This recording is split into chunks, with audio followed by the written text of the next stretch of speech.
ചോദിക്കുന്നത്. അതെ അതെ, പറയൂ, ട്രീറ്റുകളെ കുറിച്ച് പറയൂ.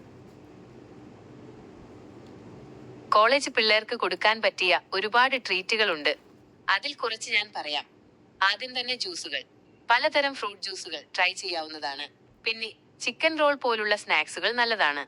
അതുപോലെ ഐസ്ക്രീമും ഷേക്കുകളും എല്ലാവർക്കും ഇഷ്ടപ്പെടുന്ന ഒരു ട്രീറ്റാണ്. ഇതിൽ ഏതെങ്കിലും നിങ്ങൾക്ക് താല്പര്യമുണ്ടോ? എനിക്കിതിലൊന്നും താല്പര്യമില്ല. എനിക്ക് വേറെ എന്തെങ്കിലും വേണം. കാരണം ഞങ്ങൾ കോളേജ് സ്റ്റുഡൻ്റ് അല്ല. ഓ സോറി, കോളേജ് പിള്ളേർക്ക് പറ്റിയ വേറെ എന്തെങ്കിലും മധുര പലഹാരങ്ങൾ നോക്കിയാലോ? അല്ലെങ്കിൽ നിങ്ങൾക്ക് എന്തെങ്കിലും പ്രത്യേക ഇഷ്ടങ്ങൾ ഉണ്ടെങ്കിൽ പറഞ്ഞാൽ മതി, ഞാൻ പറഞ്ഞു തരാം. എനിക്കിഷ്ടം പാസ്തയാ. പാസ്തയാണോ ഇഷ്ടം? Mushroom pasta, chicken pasta, vegetable pasta, അങ്ങനെ പലതരം പാസ്തകളുണ്ട്. ഇതിൽ ഏതാണ് നിങ്ങൾക്കിഷ്ടം? ബീഫ് പാസ്ത നമുക്കുണ്ടോ? ബീഫ് പാസ്ത ഇവിടെ കിട്ടാൻ വഴിയില്ല. വേണമെങ്കിൽ ബീഫ് ഫ്രൈയോ ബീഫ് കറിയോ കിട്ടും. നിങ്ങൾക്കത് മതിയാകും. തീർച്ചയായും, ബീഫ് ഫ്രൈയും പൊറോട്ടയും നല്ല കോമ്പിനേഷനാണ്. വേറെന്തെങ്കിലും വേണോ? ഒരു സോഡ നാരങ്ങ. ഒരു സോഡ നാരങ്ങയും ബീഫ് ഫ്രൈയും പൊറോട്ടയും നന്നായിട്ടുണ്ട്. വേറെന്തെങ്കിലും വേണോ? ഇത് മതി. ഓർഡർ ചെയ്തിട്ട് ഇപ്പം അയച്ചു തരുമോ? എൻ്റെ അഡ്രസ്സും വേണേൽ പറഞ്ഞു തരാം. തീർച്ചയായും, ഓർഡർ ചെയ്തോളൂ. അഡ്രസ് പറഞ്ഞോളൂ. എവിടെ? നിങ്ങൾ ഓർഡർ ചെയ്യേ, എൻ്റെ കാശില്ല. ഓ സോറി, നിങ്ങളുടെ കയ്യിൽ കാശില്ലായിരുന്നല്ലേ? ഞാൻ ഓർഡർ ചെയ്യാം. നിങ്ങളുടെ അഡ്രസ് പറഞ്ഞോളൂ. Chitteth road, Ernakulam district. Pincode 683020. അല്ല, 682030. ഇതിലേതിലൊക്കെ ആയിരിക്കും. ചിറ്റേത്ത് റോഡ്, എറണാകുളം ജില്ല, പിൻകോഡ് 682003 അല്ലേ? തെറ്റിപ്പോയി. ഞാൻ 682030. ആദ്യം പറഞ്ഞ പിൻകോഡ് തെറ്റിപ്പോയി. 682030. ശരി, നിങ്ങളുടെ ഓർഡർ തയ്യാറാക്കി കഴിഞ്ഞു. ഏകദേശം 30 മിനിറ്റിനുള്ളിൽ ഡെലിവറി ചെയ്യും. അതാ 30 മിനിറ്റ് ഒന്ന് കൗണ്ട് ഡൗൺ ചെയ്യാവോ? തീർച്ചയായും, 30 മിനിറ്റ് കൗണ്ട് ഡൗൺ ചെയ്യാം. സമയം ഇതാ തുടങ്ങുന്നു. സമയമിതാ പൂർവ്വസായാഹ്നം. ഓർഡർ ചെയ്ത സാധനം എത്താനായി. 30 മിനിറ്റ് കൗണ്ട് ഡൗൺ ചെയ്യാം. സമയം ഇതാ തുടങ്ങുന്നു. എന്നാ തുടങ്ങ.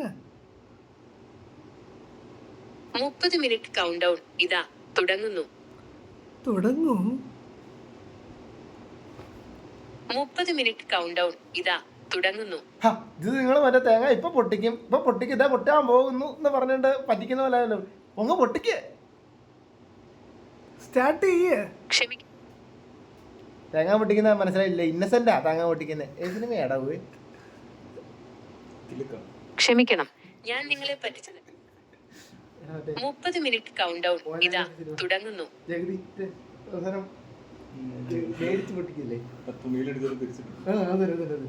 ക്ഷമിക്കണം, ഞാൻ നിങ്ങളെ പറ്റിച്ചതല്ല. 30 മിനിറ്റ് കൗണ്ട് ഡൗൺ ചെയ്യാം. സമയം ഇതാ തുടങ്ങുന്നു. 30 മിനിറ്റ് ഒരു അരമണിക്കൂർ മുന്നോട്ടാക്കാൻ പറ്റുമോ? ക്ഷമിക്കണം, സമയം വേഗത്തിലാക്കാൻ കഴിയില്ല. 30 മിനിറ്റ് കൗണ്ട് ഡൗൺ ചെയ്യാം. സമയം ഇതാ തുടങ്ങുന്നു. എന്നാ തുടങ്ങൂ. 30 മിനിറ്റ് സെക്കൻഡ് കൂടെ ഒന്ന് കൗണ്ട് ഡൗൺ ചെയ്യാവോ? സെക്കൻഡ് കൂടെ. ക്ഷമിക്കണം, സമയം വേഗത്തിലാക്കാൻ കഴിയില്ല. 30 മിനിറ്റ് കൗണ്ട് ഡൗൺ ചെയ്യാം. സെക്കൻഡ് 30 മിനിറ്റും ഇത്ര സെക്കൻഡും കൗണ്ട് ഡൗൺ ചെയ്യും. ക്ഷമിക്കണം, സമയം വേഗത്തിലാക്കാൻ കഴിയില്ല. 30 മിനിറ്റ് കൗണ്ട് ഡൗൺ ചെയ്യാം. ഞാൻ പറയാവോ? 30 minute 00 second, 29 minute 59 second, 29 minute 58 second. ഇതുപോലെ കൗണ്ട് ഡൗൺ ചെയ്തേ. ക്ഷമിക്കണം, സമയം വേഗത്തിലാക്കാൻ കഴിയില്ല. 30 മിനിറ്റ് കൗണ്ട് ഡൗൺ ചെയ്യാം. സമയം ഇതാ തുടങ്ങുന്നു.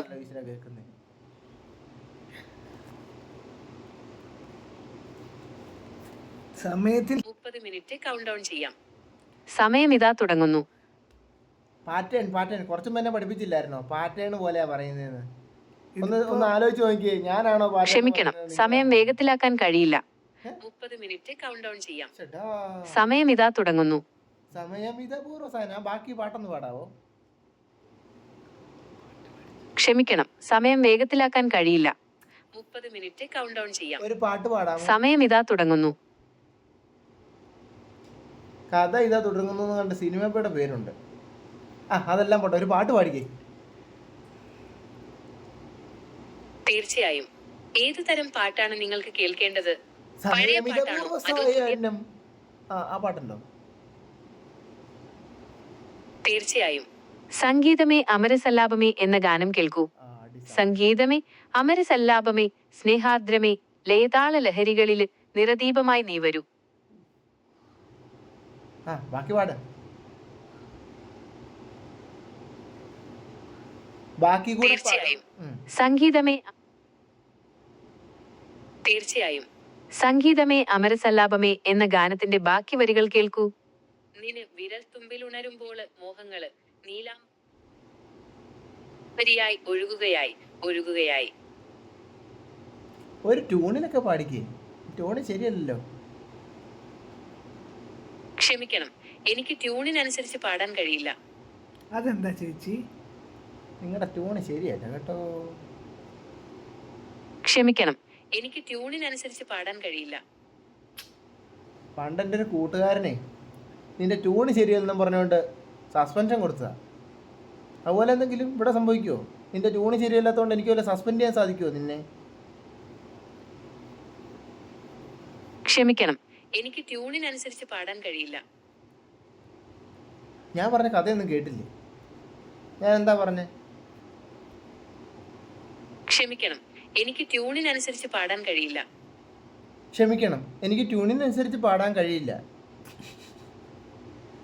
ക്ഷമിക്കണം, എനിക്ക് ട്യൂണിനനുസരിച്ച് പാടാൻ കഴിയില്ല. ക്ഷമിക്കണം, എനിക്ക് ട്യൂണിനനുസരിച്ച് പാടാൻ കഴിയില്ല. ക്ഷമിക്കണം, എനിക്ക് ട്യൂണിനനുസരിച്ച് പാടാൻ കഴിയില്ല. ക്ഷമിക്കണം, എനിക്ക് ട്യൂണിനനുസരിച്ച് പാടാൻ കഴിയില്ല. ക്ഷമിക്കണം, എനിക്ക് ട്യൂണിനനുസരിച്ച് പാടാൻ കഴിയില്ല. ക്ഷമിക്കണം, എനിക്ക് ട്യൂണിനനുസരിച്ച് പാടാൻ കഴിയില്ല. ക്ഷമിക്കണം, എനിക്ക് ട്യൂണിനനുസരിച്ച് പാടാൻ കഴിയില്ല. ഇതിപ്പോ എത്രാമത്തെ പ്രാവശ്യം പറയുന്നതെന്ന് വല്ല ബോധമുണ്ടോ? ക്ഷമിക്കണം, എനിക്ക് ട്യൂണിനനുസരിച്ച് പാടാൻ കഴിയില്ല. ഈശ്വരാ, അടിച്ചുപോയി. ജെമിനി ക്ഷമിക്കണം, എനിക്ക് ട്യൂണിനനുസരിച്ച് പാടാൻ കഴിയില്ല. ജെമിനി ചത്തു. എന്താ പറ്റിയേ? എന്തെങ്കിലും സഹായം വേണോ? നീ സത്തു പോയിട്ടേട്ടാ. നിങ്ങൾ പറയുന്നത് എനിക്ക് മനസ്സിലാകുന്നില്ല. ദയവായി ഒന്നുകൂടി പറയാം. തമിഴാന്ന് തോന്നുന്നു. ക്ഷമിക്കണം, എനിക്ക് ട്യൂണിനനുസരിച്ച് പാടാൻ കഴിയില്ല. വീണ്ടും തുടങ്ങി. ചേച്ചി പാടണ്ട. ചേച്ചി ഒരു കഥ പറഞ്ഞു തരാമോ? തീർച്ചയായും. നിങ്ങൾക്ക് ഏത് തരത്തിലുള്ള കഥയാണ് കേൾക്കേണ്ടത്? ഒരു ഫാന്റസി, ത്രില്ലർ, ഹൊറർ. ഒരു ഫാന്റസി ത്രില്ലർ ഹൊറർ കഥ ഞാൻ പറയാം. പണ്ടൊരിടത്ത് ഒരു വലിയ കാടുണ്ടായിരുന്നു. ആ കാട്ടിൽ ഒരു പഴയ ബംഗ്ലാവ് ഉണ്ടായിരുന്നു. ആ ബംഗ്ലാവിൽ പ്രേതങ്ങൾ ഉണ്ടെന്ന് ആളുകൾ വിശ്വസിച്ചിരുന്നു. ഒരു ദിവസം ഒരു കൂട്ടം കൂട്ടുകാർ ആ ബംഗ്ലാവ് കാണാൻ പോയി. അവർക്ക് അവിടെ വിചിത്രമായ പല അനുഭവങ്ങളും ഉണ്ടായി. പിന്നീട് അവർ അറിഞ്ഞു ആ ബംഗ്ലാവിൽ ഒരു നിധി ഒളിപ്പിച്ചു വെച്ചിട്ടുണ്ടെന്ന്. ആ നിധി അവർക്ക് കണ്ടെത്താൻ കഴിഞ്ഞു. അവർക്ക് എന്തൊക്കെ അപകടങ്ങൾ നേരിടേണ്ടി വന്നു? ബാക്കി കഥ അറിയണോ? കുക്കു എഫ്എം അല്ലേ? എനിക്കറിയാം, കുക്കു എഫ്എം തന്നെയാ. ഇത് കഴിഞ്ഞിട്ട് ബാക്കി കഥ കേൾക്കണമെങ്കിൽ ഉറപ്പായിട്ടും. തീർച്ചയായും. കുക്കു എഫ്എം പോലെ ശബ്ദവിന്യാസത്തോടെ കഥകൾ കേൾക്കാൻ ആഗ്രഹമുണ്ടെങ്കിൽ ഞാൻ സഹായിക്കാം. എന്നാ ബാക്കി കഥ പറ. ഞാൻ പറഞ്ഞു കുക്കു എഫ്എം ഡൗൺലോഡ് ചെയ്യണമെന്നായിരിക്കും പറയാൻ പോകുന്നത്. തീർച്ചയായും. കുക്കു എഫ്എം പോലെ ശബ്ദവിന്യാസത്തോടെ കഥകൾ കേൾക്കാൻ ആഗ്രഹമുണ്ടെങ്കിൽ ഞാൻ സഹായിക്കാം. ചത്തു കഥയുടെ ബാക്കി പറയൂ. അവർ ആ നിധി കണ്ടെത്തിയോ? അവർക്ക് എന്തൊക്കെ അപകടങ്ങൾ നേരിടേണ്ടി വന്നു? ബാക്കി കഥ ഞാൻ പറയട്ടെ. പറയൂ. ആ ബംഗ്ലാവിൽ അവർക്ക് വിചിത്രമായ പല അനുഭവങ്ങളും ഉണ്ടായി. അവിടെ എന്തൊക്കെയോ ശബ്ദങ്ങൾ ആ പ്രേതത്തിനെ തോൽപ്പിക്കാൻ അവർ പല തന്ത്രങ്ങളും പയറ്റി. ഒടുവിൽ ഒരു പുരാതന ഗ്രന്ഥത്തിൽ നിന്ന് കിട്ടിയ സൂചനയനുസരിച്ച് പ്രത്യേകതരം മന്ത്രങ്ങളും പൂജകളും നടത്തി. ആ പ്രേതം മെല്ലെ മെല്ലെ ശാന്തമായി, ഒടുവിൽ പൂർണ്ണമായും ഇല്ലാതായി. അങ്ങനെ അവർ ആ നിധി സ്വന്തമാക്കി. ആ നിധി അവർക്ക് സന്തോഷവും സമൃദ്ധിയും നൽകി. ആ നിധിയുടെ യഥാർത്ഥ അവകാശികൾക്ക് അത് കൈമാറുകയും ചെയ്തു. ഈ കഥ നിങ്ങൾക്ക് ഇഷ്ടമായോ? ഇല്ല ഇല്ല ഇല്ല, അതിൻ്റെ യഥാർത്ഥ അവകാശി ആരായിരുന്നു? അവരൊക്കെ മരിച്ച് മണ്ണടിഞ്ഞ് കാണുകയല്ലേ. അപ്പോൾ ഇത് ഇവർക്ക് എടുത്തുകൂടെ? പക്ഷെ എന്നാലും മോശമായി പോയില്ലേ, അവരത് കൊണ്ട് കൊടുത്തിട്ട് ഇവരുടെ കയ്യിൽ ഒന്നും ഇല്ലാതായി പോയില്ലേ. കഥ ഒന്ന് മാറ്റി എഴുതിക്ക്. ശരി, കഥയുടെ അവസാനം മാറ്റി എഴുതാം. അവർ ആ നിധി കണ്ടെത്തി. ആ നിധിയിൽ നിന്ന് കുറച്ച് പണം അവർ സ്വന്തമാക്കി.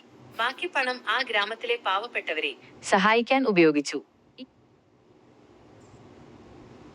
സഹായിക്കാൻ കഴിഞ്ഞതിൽ സന്തോഷം. ഇനി എന്തെങ്കിലും സഹായം വേണോ?